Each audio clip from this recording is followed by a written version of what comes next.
Selamat siang teman-teman. Bertemu lagi dengan saya di mata kuliah fonologi. Dalam mata kuliah ini, pada pertemuan-pertemuan yang lalu kita sudah membahas tentang fonem. Juga kita sudah membahas tentang distribusi fonem. Dan pada pertemuan ini kita melihat perubahan bunyi bahasa. Kenapa ini diajarkan? Karena pada kenyataannya ketika kita melafalkan bunyi-bunyi bahasa dalam lingkungan, baik itu lingkungan silabel atau dalam lingkungan kata, jadi ruang lingkup silabel atau ruang lingkup kata, mesti ada yang berubah bunyi bahasa itu ya. Perubahannya seperti apa, jenisnya seperti apa, akan kita bahas ya. Dalam praktik berbahasa, bunyi tidak hadir secara sendiri-sendiri. Jadi tadi ya, bunyi hadir dalam ruang lingkup yang lebih besar, yaitu silabel atau kata. Makanya ketika kita membaca tentang definisi fonologi dari Summary Institute of Linguistics, ia mengatakan bahwa the phonology is the study how sounds are organized. Jadi bagaimana bunyi bahasa disusun. Artinya, bunyi bahasa tersebut ada dalam satuan yang sudah tersusun. Nah, karena ada dalam satuan yang sudah tersusun, maka ia tidak bisa hadir sendiri-sendiri. Jadi bunyi bahasa tidak hadir dalam sendiri-sendiri. Jadi sebetulnya hakikatnya tidak ada yang hadir sendiri. Manusia tidak diciptakan sendiri. Nah, kira-kira begitu. Bunyi aja tidak diciptakan sendiri, apalagi manusia, ya. Oke, akibatnya bunyi bahasa berubah karena lingkungannya. Jadi karena dia hadirnya bersama bunyi-bunyi yang lain dalam satuan silabel atau satuan kata, maka bunyi bahasa punya kemungkinan untuk berubah. Karena apa? Karena lingkungannya. Nah, ada perubahan yang membedakan makna dan ada perubahan yang tidak membedakan makna. Perubahan bunyi bahasa yang tidak membedakan makna atau tidak mengubah identitas fonem itu disebut perubahan fonetis. Sementara yang disebut sebagai perubahan bunyi bahasa yang sampai berdampak pada pembedaan makna itu disebut fonemik atau fonemis. Jadi perubahan fonetis dan perubahan fonemik. Oke, penyebabnya apa sih perubahan bunyi bahasa? Nah, yang pertama, adanya koartikulasi atau artikulasi sertaan. Yang kedua, ada pengaruh bunyi yang mendahului atau mengakhiri atau membelakangi, akibat distribusi dan akibat lainnya. Koartikulasi. Oke, sekarang kita masuk ke koartikulasi. Koartikulasi adalah artikulasi sertaan atau artikulasi kedua. Ini terjadi sewaktu artikulasi primer memproduksi bunyi pertama alat ucap, sesudah itu mengambil ancang-ancang untuk membuat atau memproduksi bunyi berikutnya. Bunyi bahasa pertama agak berubah mengikuti ciri-ciri bunyi bahasa kedua yang dihasilkan. Nah, jadi koartikulasi itu begini. Ketika kita ingin mengatakan air gitu ya, mulut kita mengucapkan bunyi A, tapi ia mengambil ancang-ancang untuk mengambil bunyi I dan selanjutnya.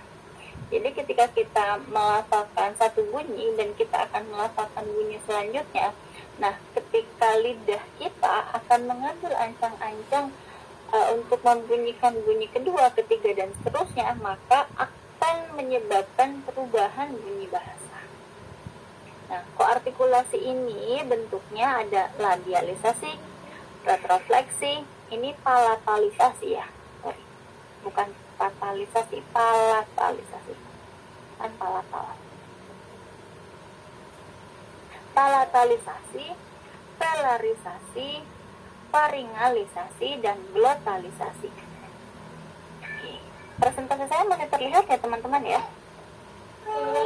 Baru saja Oke. Coba. Kepada labialisasi. Labialisasi adalah proses pelabialan atau pembulatan bibir ketika artikulasi primer berlangsung. Ini terjadi pada bunyi t yang menjadi bunyi u pada kata tujuan. Oke, sekarang begini, teman-teman coba bunyikan kata tata. Tata. Ayo, dibunyi, boleh open mic, boleh tidak open mic, tidak apa-apa, tapi teman-teman coba bunyikan tata. Bunyi t itu adalah bunyi yang melibatkan apiko atau ujung lidah yang menyentuh alveolar. Tata, tata, t dan d adalah bunyi alveolar, gitu ya. Nah, bibirnya kan tidak monyong, ya, tidak manyun, gitu ya. Tata, titi, tutu, tete, toto, gitu ya. Itu kan bibirnya cenderung lebih mendatar. Namun ketika pada kata tujuan, ketika teh dilafalkan dan teh lidah akan melafalkan bunyi u dan j dan u, gitu ya. Tujuan, ada semacam pergerakan penarikan lidah dari depan ke belakang. Tujuan. Coba teman-teman rasakan saat membunyikan tujuan. Ada penarikan lidah dari depan ke belakang. Karena lidah bersiap-siap untuk melafalkan bunyi tujuan. Te yang tadinya tidak manyun, tata tidak manyun, tata, titi tidak manyun. Tapi ketika melafalkan bunyi tujuan, bibir kita membulat atau manyun, gitu ya, monyong, gitu ya. Teman-teman sudah bisa merasakannya? Tata, tujuan. Beda ya. Lanjut. Kemudian kita masuk pada retrofleksi. Retrofleksi adalah proses penarikan ujung lidah melengkung ke arah palatum sewaktu artikulasi primer berlangsung, sehingga terdengar atau seolah terdengar bunyi R. Contohnya pada kata kertas. Coba kita bedakan dengan bunyi kakak.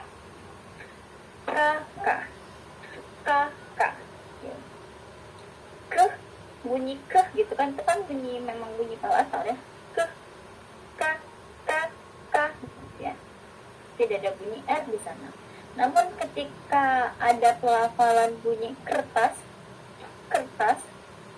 jadi ada bunyi R, ada bunyi E. Jadi ketika lidah atau alat ucap mengucapkan bunyi ke dan kemudian mengambil ancang-ancang untuk membunyikan bunyi E dan R, ternyata bunyi ke-nya itu agak sedikit melengkung.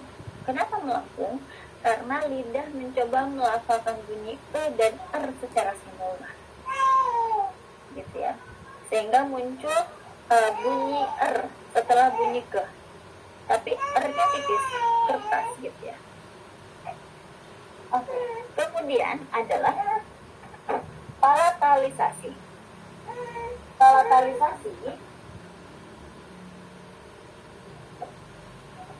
Palatalisasi adalah proses pengangkatan daun lidah ke arah langit-langit keras atau palatal atau palatum sewaktu artikulasi primer berlangsung. Selain bunyi palatal, bunyi lainnya dipalatalisasi juga. Contohnya pada kata piara. Ini pada I dan A. Muncul bunyi iya. Kenapa menjadi bunyi iya? Karena ketika peh dilafalkan, gitu ya, peh, pi, i, artinya tidak ada ya, pi, gitu ya. Tapi ketika dari bunyi I ke A, dari bunyi tinggi ke bunyi rendah, dari bunyi tertutup ke bunyi terbuka, ternyata efeknya adalah keluarnya bunyi semi vokal. Dari bunyi I, A, iya, piara, pi, ya. Nah, dari kata pi, dari bunyi pi, kemudian ke a, pia, pia. Nah, ada bunyi y. Bunyi y ini keluar karena kita membunyikan dua bunyi vokal, bukan sekaligus ya. Kita membunyikan dua bunyi vokal secara berurutan, i dan a. Lidah yang asalnya di atas, i, itu lidahnya posisinya ada di atas, i, kemudian turun ke bunyi a. Iya, iya, makanya muncul bunyi iya. Nah, ini adalah fenomena palatalisasi. Contohnya piara gitu ya. Contoh lain adalah, atau fenomena lain adalah velarisasi. Velarisasi adalah proses pengangkatan pangkal lidah atau dorsum ke arah langit-langit lunak atau velum. Nah, ini terjadi ketika artikulasi primer berlangsung. Nah, ini pada kata makhluk, makhluk bukan makhluk. Kita biasanya melafalkan kata makhluk dengan h. Namun ketika melafalkan kata makhluk dengan bunyi kho, maka bunyi am akan terdengar sedikit bunyi kho pada pelafalan bunyi am. Teman-teman sebentar ya. Jika kita melafalkan bunyi makhluk, makhluk, nah makhluk gitu, kho gitu yang keluar, bukan makhluk. Nah, biasanya pada setelah bunyi itu ada muncul bunyi kho gitu ya, makhluk gitu ya. Tapi sama-sama. Ini juga sama sebetulnya dengan tadi yang retrofleksi, karena bunyi primernya atau bunyi nya terpengaruhi oleh bunyi kho setelah bunyi a-nya. Kemudian ada faringalisasi. Faringalisasi adalah proses penyempitan rongga faring ketika artikulasi primer berlangsung. Ketika artikulasi sedang berlangsung, dengan cara menaikkan laring, mengangkat uvula atau langit-langit lunak, serta menarik lidah belakang atau belakang lidah atau dorsum. Sayangnya dalam bahasa Indonesia ini tidak ada ya. Kemudian ada glotalisasi, proses penyertaan bunyi hambat pada glotis sewaktu artikulasi primer berlangsung. Jadi ini contohnya pada kata obat. Anda boleh setuju atau tidak dengan pendapat ini. Jadi menurut buku yang saya kutip, ini dari Mas Nur Muslim kalau tidak salah, kata obat, obat. Nah, sebelumnya itu ada glottal stop sebelum pada bunyi o. Jadi lokasinya seperti bunyi hamzah, obat, obat gitu ya, obat. Jadi ada hentian sedikit gitu di udara itu sehingga tidak terlalu lepas bunyinya, obat.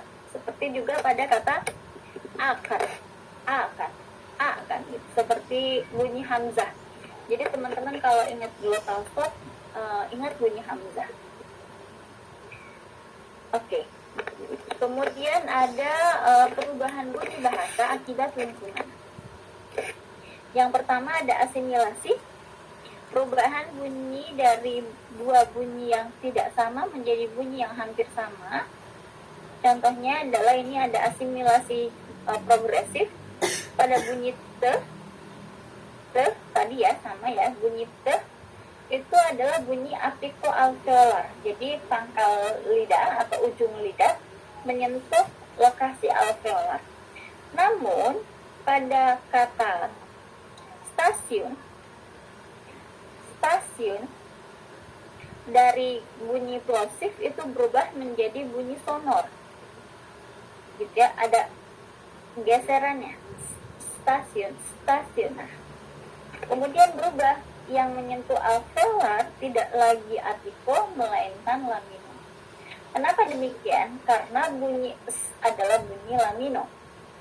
Jadi bunyi te, pelafalan bunyi te yang mestinya melibatkan apiko malah menjadi lamino. Kenapa? Karena ini akibat dari pelafalan bunyi s.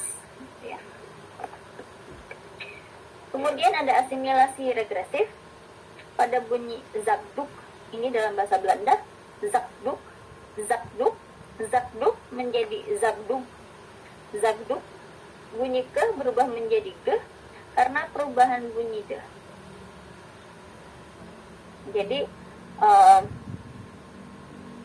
bunyi ke di sini berubah menjadi ge karena bunyi setelahnya, yaitu bunyi de. Ini kita bisa rasakan begini, kalau kita melafalkan bunyi zagduk itu memang agak susah. Zagduk itu memang agak susah.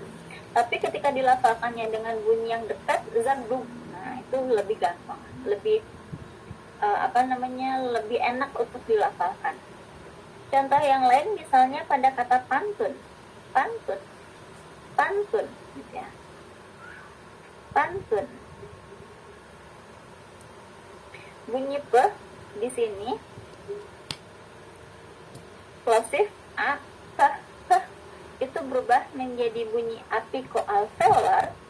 Bunyi pe itu kan di labial, bunyi bibir itu berubah menjadi bunyi apikoalveolar manakala dia di dalam kata pantun. Nah, bunyi pe ini berubah karena bunyi n-nya, gitu ya. Ini masuk ke dalam asimilasi regresif.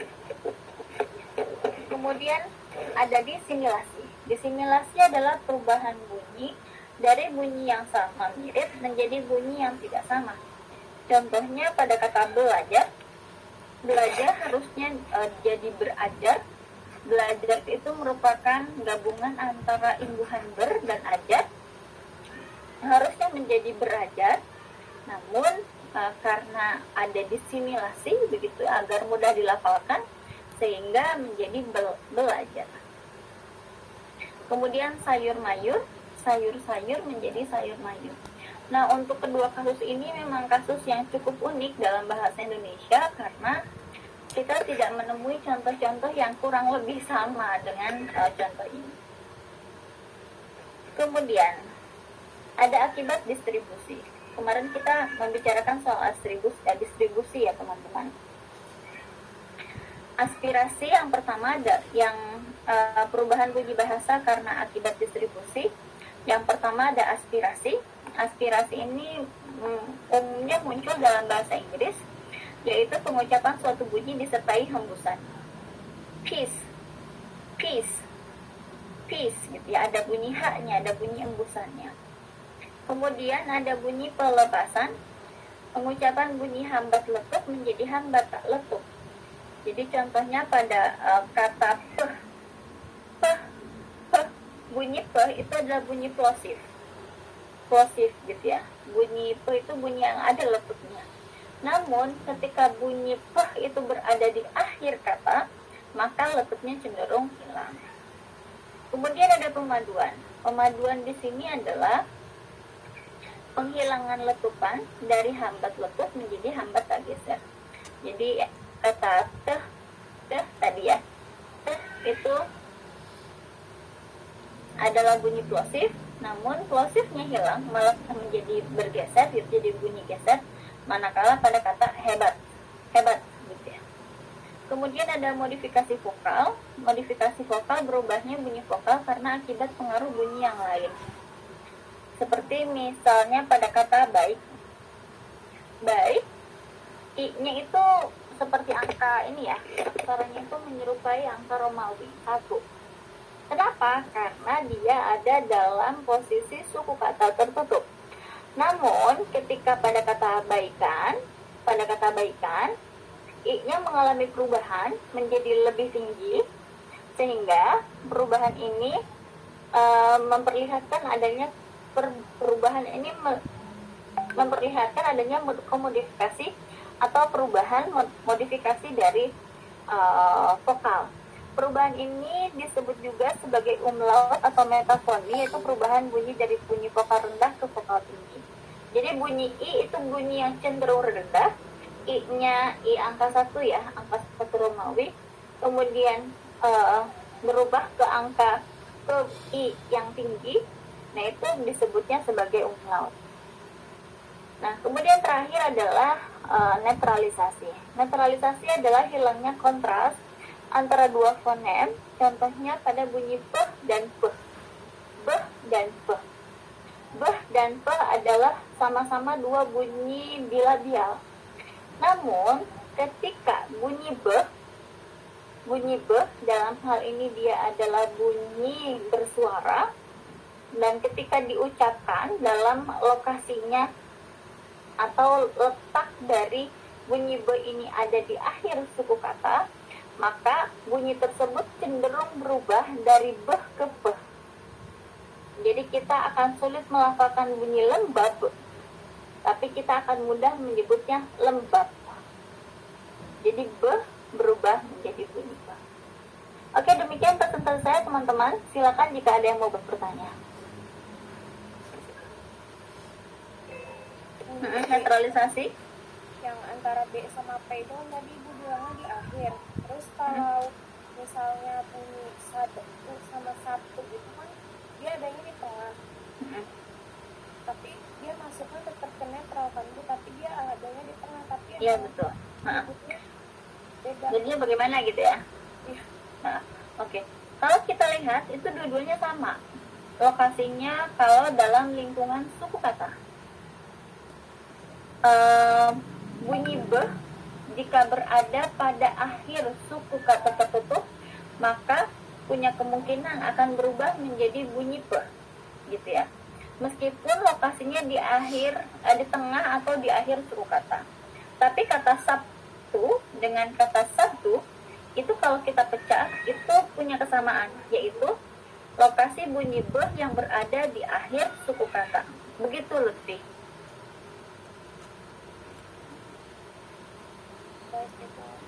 Iya, oke. Silakan teman-teman yang lain, ada lagi yang mau bertanya? Bisa Chandra. Silakan. Tadi yang akibat distribusi itu ada yang dari bunyi plosif ke besar. Contohnya hebat. Hebat emang itu geser ya Bu? Hebat. Kalau kita lihat ada, oke. Terima kasih ya. Kalau kita coba rasakan pelan-pelan kata hebat. Apa ada sedikit pergeseran di apiko? Hebat. Kamu hebat deh. Kamu hebat deh. Nah, ini menurut Pak Mas Nur Musli, pelafalan kata hebat gitu ya. Ada pergeseran sedikit pada apiko. Tentu ini bisa kita challenge ya pendapatnya ya. Tapi kita ikuti saja dulu pendapat dari Pak Nur Muslim yang mengatakan bahwa ketika kita melafalkan bunyi hebat gitu ya, ada sedikit bergeser di bagian apiko. Kalau Anda ingin lebih merasakannya lagi, mungkin kita bisa coba melafalkan kata stasiun, bunyi tehnya mengalami geser juga. Jadi tehnya sudah bukan lagi apiko melainkan lamino, dan kita akan merasakan bunyi tehnya agak sedikit bergeser karena mendapat pengaruh dari bunyi es gitu ya. Hebat. Begitu mungkin ya, Iswahyudi. Benar kan, Cantika ya? Ya. Tadi contoh labialisasi itu bunyi yang berubah menjadi tu. Lalu contoh lainnya ada de. Pertanyaan saya, kalau dalam retrofleksi selain bunyi R pada kata kertas, adakah contoh lainnya Bu atau hanya itu saja? Terima kasih. Kertas keras mungkin ya, kata keras. Keras. Jadi tidak hanya satu ya Bu? Jadi saya melihat sebenarnya boleh jadi retrofleksi ini muncul karena pengaruh dari bunyi R-nya, karena R ini kan bunyi trill. Bunyi R ini kan bunyi trill, apalagi bunyi E itu bunyi tengah ya, tengah lidah. Jadi ketika kita melafalkan bunyi ke, kemudian kita melafalkan bunyi E, bunyi tengah lidah, dan kemudian lidah kita langsung melafalkan bunyi R, yang mana bunyi R ini adalah bunyi trill, maka secara simultan bunyi kehnya itu akan mengandung bunyi er. Saya sih berpikirnya begitu ya, prediksinya begitu kira-kira. Begitu kali cantik ya jawaban dari saya. Oke, sama-sama. Silakan teman-teman yang dari satu bunyi ke bunyi yang lain. Jadi memang sedikit lebih tricky. Agak sulit untuk dipahami. Nah, Hilda, Di dalam sebentar ya Bu, di dalam perubahan akibat adanya koartikulasi itu ada perubahan bunyi koartikulasi faringalisasi. Kata itu tadi dijelaskan bahwa dalam bahasa Indonesia tidak ada contohnya. Ya, saya belum menemukan contohnya betul. Dalam bahasa Indonesia apakah ada Bu? Yang itu dia ya, saya belum untuk faringalisasi saya belum bisa memberikan contohnya seperti apa ya. Mungkin nanti minggu depan saya coba carikan contoh ya. Mohon maaf ini, nanti saya coba telusuri lagi literatur mengenai faringalisasi sehingga saya bisa menampilkan contoh faringalisasi seperti apa. Begitu ya, Prilda? Baik, Ibu, terima kasih ya Bu. Sama-sama. Oke, bagaimana teman-teman? Apakah ada yang mau ditanyakan kembali? Ya, silakan. Yang bagian palatalisasi Bu, itu kan proses pengangkatan daun lidah ke arah langit-langit keras sewaktu artikulator premier berlangsung. Contohnya tiara. Itu prosesnya pada bunyi tiaranya. Bu. Tiaranya betul. Tiara. Coba kita rasakan ya pada kata tiara. Ada lidah yang terasa naik ke arah langit-langit. Tiara. Tiara. Jadi bunyi pe itu adalah bunyi bibir. Kemudian lidah langsung mengambil ancang-ancang untuk bunyi i. Jadi ada penarikan lidah i, lidahnya ke atas, lidah belakangnya ke atas. Iya, pia. Nah, pada pelafalan i lalu ke a itu ada fenomena pengangkatan lidah ke arah palatal. Pia, gitu ya. Pia. Coba mungkin kita bisa rasakan bersama-sama ya. Tiara. Nah, fenomena pengangkatan lidah itu terjadi karena saat alat ucap kita melafalkan bunyi p, kemudian langsung melafalkan bunyi i, dan setelah itu melafalkan bunyi a, kan itu lidahnya maju ke belakang bawah. Jadi banting setir gitu. Lidahnya ke belakang terus ke bawah. Ke belakang naik kemudian ke bawah. Nah, ketika lidahnya bergerak seperti itu, maka bursum atau pangkal lidahnya itu masuk atau mengarah ke arah palatal. Nah, fenomena pengangkatan ini memunculkan bunyi iyah. Bunyi iyah itu muncul karena kita melafalkan bunyi p, i, dan a. Pia gitu ya. Tiara gitu ya. Mbak Pia sama juga gitu ya. Jadi ketika dari bunyi atas, bunyi tinggi, close, kemudian ke bunyi bawah, itu pasti memunculkan bunyi iyah. Dan lidahnya itu mengarah ke arah palatal. Itu ya, tiara. Sama juga tiara salsabila ya kan, iya, tiara gitu. Begitu ya. Tadi yang bertanya tiara kan, betul ya, sama ya? Iya betul Ibu, makasih Ibu.